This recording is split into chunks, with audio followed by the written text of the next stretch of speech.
You're listening to This Is Not Your Practice Life. I'm your host, Macy Renee, and we are going on a journey together, my friends. I'm a certified life and emotional intelligence coach. And if you really want to step into your highest self, there are a few non-negotiables you're going to have to learn, and I am just the person to help you do it. No matter your past, I'm here to help you create a more fulfilling future. So stick around with me. Not only will I teach you how to navigate your brain's daily mind drama, but I'll help you actually understand your mind, your emotions, why you do the things you do, and why others do the things they do. Most importantly, I'll help you build the self-awareness skills to create whatever results you want. It's never too late to change the trajectory of your life. After all, this is not your practice life.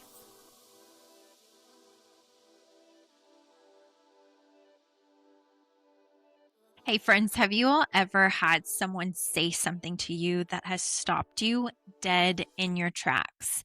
That is exactly what we're going to be diving into in today's episode of This Is Not Your Practice Life podcast. I'm really excited about it. But before I dive into what we're going to talk about, I just want to let you know that if you're not on my email list, what are you even doing? I just finished a 3-week freebie for the women in my audience that was amazing. I want to thank every single woman who showed up, especially if it was her first time ever engaging in my audience or coaching with me in any way. If you're not signing up for freebies, I just want to let you know that is one of the quickest and most valuable ways to really learn how coaching can help you, and especially what I can do for you as a coach. I had so many women that completed this freebie and are now going on into their client experience because they saw if they could get that much out of 3 weeks, what could they get out of spending more time working on their goals together? I have a goal this year to do many more freebies than I was able to do last year as we transitioned from living in Las Vegas back to our hometown in Kentucky. So the way that I often communicate these freebies is through my email list. If you're not on my email list, I highly encourage you to do so. And when you do join the email list and maybe you get that very first email, make sure that you flag it as VIP or you save it to your address book, because email has become a little janky with AI these days, and they flag a lot of emails as junk, trash, spam, and promotion. So although I hope I land in your inbox whenever you sign up on my email list, it's not always the case. So when you do sign up on the list, just make sure that you're checking junk, trash, spam, especially if you don't hear from me in the first 24 hours, it might have gone to another folder. So make sure you get on the list, because I do already have a freebie that will be coming down the pipeline in the next several weeks. And it's going to be short, sweet, but very powerful. So just make sure you're on my email list so you don't miss a thing. Okay? All right, let's talk about this. I really want to talk about wanting change, but not really knowing how to create it, or feeling as though you are doing something to create change that you want, but it's not working. So years and years ago, if you are new and unfamiliar with my journey, I was someone that started my coaching journey feeling really defeated. I had been in therapy for majority of my life, 17 years to be exact. And though I found it very helpful to have a therapist and to talk through all of my family history, all of my, the family drama, the moments that I feel scarred me for life, that created trauma, everything that I talked about in 17 years of therapy was very, very helpful. But I didn't quite feel like it equipped me to know what changes I needed to make after I left from the couch. And I would be okay for a couple of days, and then I would go back into my therapy sessions, and I would just feel like I was on this hamster wheel where I was repeating things that I've already said a million times. I'm feeling better because I'm talking about it, but I don't actually feel better in my life overall because nothing is really changing. And what I didn't understand was, how do you feel better when there are people in your life that you think if they changed, you would feel better? You think if they treated me differently, I would feel better. If they were a different human being, I would feel better. If they understood what they're doing wrong, that's really impacting my life, I would be doing better. How many of you can honestly say, and listening to this right now, where you're like, yeah, I really believe if my mom changed, my dad changed, my grandparents changed, my siblings changed, my cousins, my extended family, my coworkers, certain friends, my partner, whatever, your life would be a lot easier. If you feel like also you are doing work to change yourself, but nothing is really moving the needle, and you're convinced that it's because of everybody else around you, this is going to be an episode that may slap you in the face just as it slapped me years and years ago. And even recently, in a way that my therapist about 2 years ago said something to me that absolutely rocked my world. So we're going to be blending some therapy and some coaching together, based on my own experience. So this is not any kind of therapeutic advice for you, by the way, but I am going to share with you the things that have been said to me that have rocked my world and that have given me a visual for what was happening and why it was hard for me to create change when I wanted it really, really badly. So, first and foremost, something to also know about me, and maybe you can relate as well. I have always been a very visual person. If you are in my coaching world, if you do my freebies, if you watch on YouTube, maybe you're doing that right now. If you have worked with me in any capacity, you know that I have a visual for everything. I'm a very creative mind. And when I'm learning, listening serves me well, but seeing, feeling, touching serves me even better. So for my clients, I'm very much the kind of wackadoo that gives a wackadoo example, but it sticks with them forever. And so this episode is going to be no different. If you're listening to it, that's great. But just know if you do happen to jump over to YouTube, there will be a visual for you to kind of see what I am describing in this episode. So I have always been very visual. I've always been a huge dreamer. I have been someone that can easily go to a place in my mind where I think about what could be, what can be, what I want. I can envision my dreams and my goals. That's never been a difficult thing for me. And maybe you're that way too. But if you are this way, I will just tell you, when you go to make change, or you really want change to happen, there are some things you need to be able to look at within yourself that can harm you more than help you, or delay you more than move you, if that makes sense. So, being someone that constantly could easily go to the clouds and basically escape my reality and go into the vision that I want for my life and what I would envision, that was easy to do. So, anytime that I felt stressed out, anytime life got hard, anytime I was frustrated with someone, I would just immediately go into what I call my dream world, into visualizing what changes I wanted to make, what I wanted in my life to be different, and what really mattered to me as far as getting to a place different than where I was at. So naturally, I spent a lot of time in my head, and I'm really talking to women and men who are maybe listening to this episode. If you are in your head a lot, you may really relate to this episode.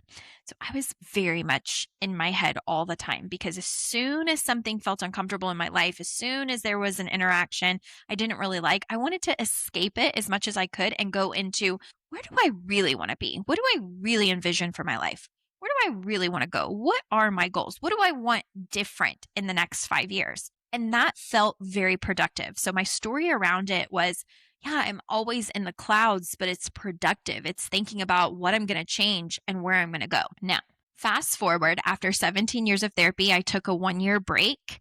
And then a year later, I met my very first life coach, met and hired. And that was such a profound shift for me. It went from talking about everything that I had always talked about on repeat to being called out on my parts, the parts that I needed to take responsibility for. Because what I knew from 17 years of therapy was that my childhood and life was very much dysfunctional, and that a lot of it was not my fault, and that there was a lot that I couldn't control. But leaving therapy, that's all I knew. I knew I was validated. I knew that what I had dealt with my entire life from all these different therapists, counselors, psychologists, psychiatrists, that life was definitely not, quote, normal for me, and maybe even more so than what you would expect in a typical family. It was dysfunctional, it was abusive in many ways, it was manipulative, there were narcissistic tendencies, there was a lot of survival, there was a lot of secrets. And so things were very unhealthy. And I knew that leaving therapy. But going into coaching, we could know all of that and not make excuses for why we were where we were as an adult. And that really rocked my world in coaching. So after about a year of working with my very first coach, she had, friends, and there were people that I was meeting in her community that also did maybe coaching of some sort or healing retreats and things like that. I went to one of my first healing retreats, which was basically like you go around and you talk about your feelings, and there were like some woo-woo things, and it was truly an incredible experience. But I will never forget what that coach slash healer, woo-woo, friend that I genuinely still love to this day. I'll never forget what she said to me. I was talking about a lot of the things that I was working on in my first year of coaching and things that I had talked about through 17 years of therapy. And the very first thing that she said to me that stopped me in my tracks was, Macy, you're really, really good at living in the clouds. And she goes, and I don't say that in a bad way. I can tell you're a dreamer. I can tell that you are in your head a lot and you visualize and you know exactly where you want to go. You know exactly what changes you want to make. Like, I know that if I ask you where you want to be in a year from now, or 3 years from now, or 5 years from now, you don't hesitate to tell me where you want to be. It's very, very clear. And she said, but I need to give you a visual of what's actually happening, because you can know that as much as you want. And yet the years can pass and you may never experience it if you stay in the clouds.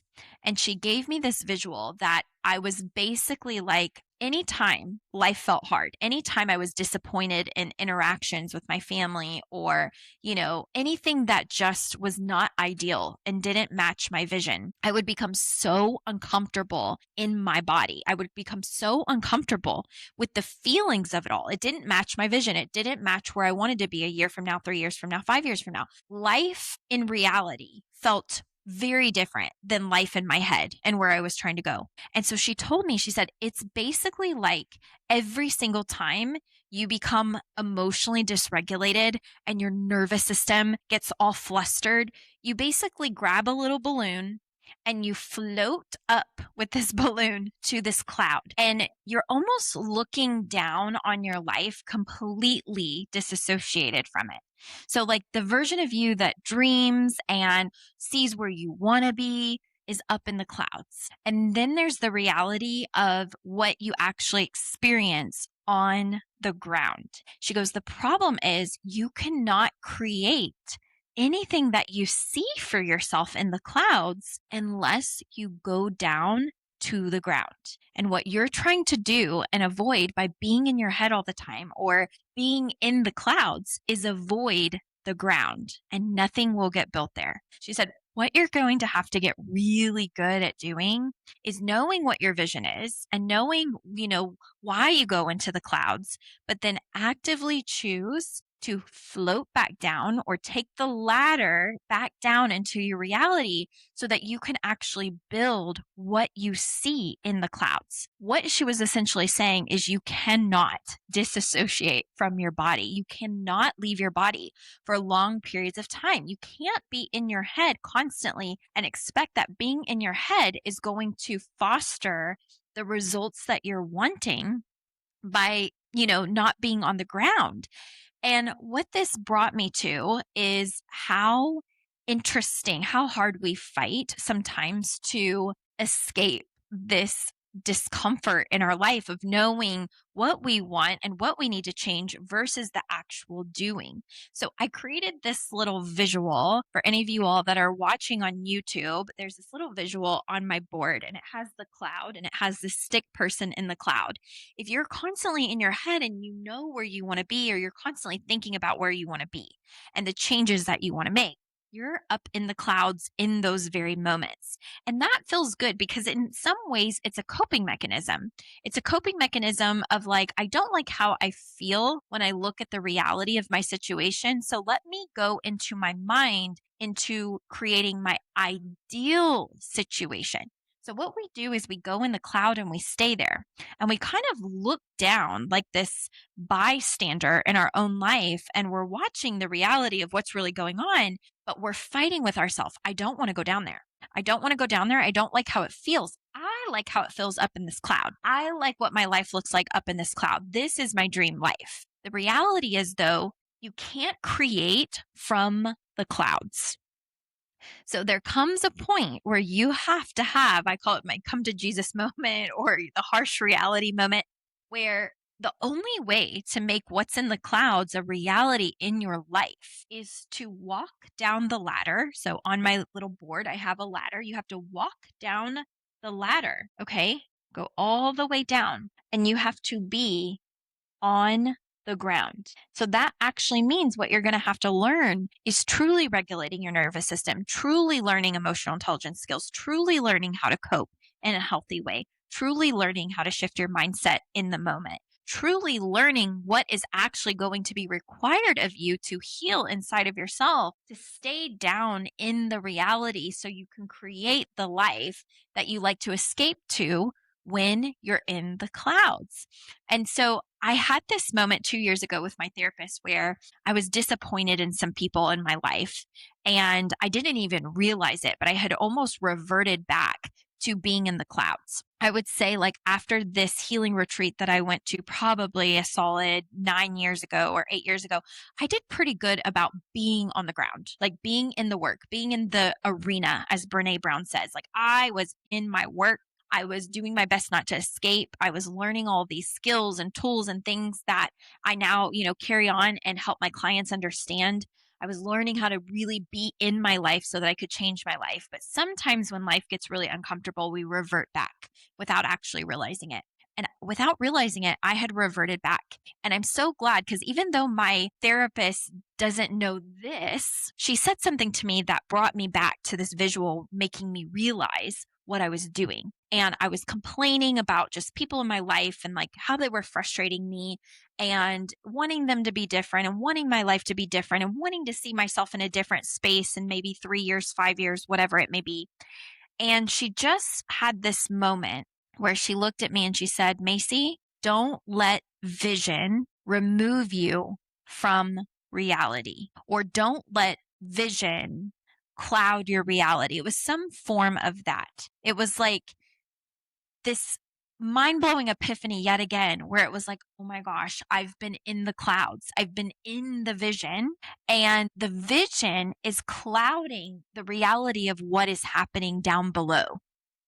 And the only way that I can change in my life what I want to change is by getting back out of this cloud and going back down into the reality. And at that time, 2 years ago, that felt really hard. It felt like I've done a lot of work and I have a lot of tools in my toolbox and I have a lot of skills. I don't necessarily want to be on the ground. I want it to be different. Like sometimes we feel that way. It's like, oh my gosh, I'm doing all this work. And just because other people in life are not, and I want these changes, I have to go back down to the ground. Like, why can't they? Why can't they change their reality so that my reality will change? But it was this moment where she reminded me, you're letting vision and what you want to see remove you from the reality of what is actually in front of you. And if you want your reality to be different, you're going to have to do something to change that. You cannot let this ideal world or this visual world and what you want to see or who you want people to be cloud you from the realness of what you're seeing. So if there are traits in someone that you're seeing that you're not happy with, you like what she was telling me is you can easily go to the clouds and be like, but I can justify this for them, or I can live with this certain thing, or I can imagine that in 3 years maybe this is what'll change. And I was playing in my mind again. I was playing in what if and possibility and vision. And here's what it could be. It could be this. It could be this. It could be this. And her point was, don't let that vision of what could be ultimately cloud you from the reality right in front of you that you have to face. Because you're going to have to essentially be on the ground, face what's actually in front of you in those people or that person or whatever you may be going through. You're going to have to actually face what it is, not what you desire it to be, so that you can figure out what is actually within your control. So I really hope that this episode helps you. If you've been trying to make changes and you haven't been able to make them, you really want to check yourself. Am I in the clouds? Because I can't be in two places at once. I'm either up in the clouds as a bystander looking down on the life that is actually happening without me while I live in the clouds, or I actively choose to come down and be in my body in the work, regulating my nervous system as I'm healing, having the hard conversations with people, making sure I'm facing what's hard, making sure I'm showing up assertively, making sure that I'm actually addressing what is going on in reality. That's the only way we can truly make change. So you just have to ask yourself in any given moment when you're wanting to make change, especially if you've been trying to make change and nothing has been changing. Have you been doing it from the clouds where you don't have any real control other than what you visualize? Or have you been doing a healthy balance of both where you visualize what you want and you often come down into the reality of what you're experiencing and actually get to work, which means things in you have to change. You have to be able to regulate your nervous system. You have to be able to have hard conversations and address what needs to be changed. You have to stop people pleasing. You have to set boundaries. You have to honor yourself more. You have to find that power. If you're if you're a woman, that feminine energy, that feminine flow, like you have to be able to do all of those things and you can't do them from the clouds. So if there's changes you've been wanting to make and you're like, why haven't I made these changes? I feel like I've been working on myself. I've been listening to podcasts forever. I've been signing up for free courses forever. I've been doing all these, I've been reading books forever and nothing is really moving the needle. You have to ask yourself, am I just consuming and then going in the clouds of like, that would be nice. I would love to be here. Or are you actually in the trenches in the arena doing the work? Because there's a difference. All right. I hope that this episode helps you and gives you an epiphany like it gave me years ago and then again 2 years ago, and helps you recognize that the best way to change your life is to make sure your 2 feet are always on the ground, facing what you need to face in life in order to move yourself forward. And as soon as you can take radical responsibility for that, everything changes around you. And if you need any help doing that, I would absolutely love to help you and be a part of your journey. You can visit MacyRenee.com, learn everything you want to know about me, my programs, my podcast. You can look on Google reviews to see what it's like for women who've actually worked with me. And if I can help you in any way, schedule a free 60-minute consult so we can talk about what's best for you. Don't forget to join the email list so that way you don't miss everything I have coming up. I'll see you again soon. Hey there. Thank you so much for joining me on today's episode of This Is Not Your Practice Life podcast. If you'd like to connect on social media, you can find me on both Instagram and Facebook at Macy Renee Coaching. And if you want to stay up to date on all of my offers, announcements, and inspirational emails, you can join my email list at MacyRenee.com. In addition, if there's a way that I can further support you in your coaching journey, you can schedule a free 60-minute consult at MacyRenee.com anytime you want so we can discuss the best options for you. I look forward to seeing you next week, and I hope you have an amazing day.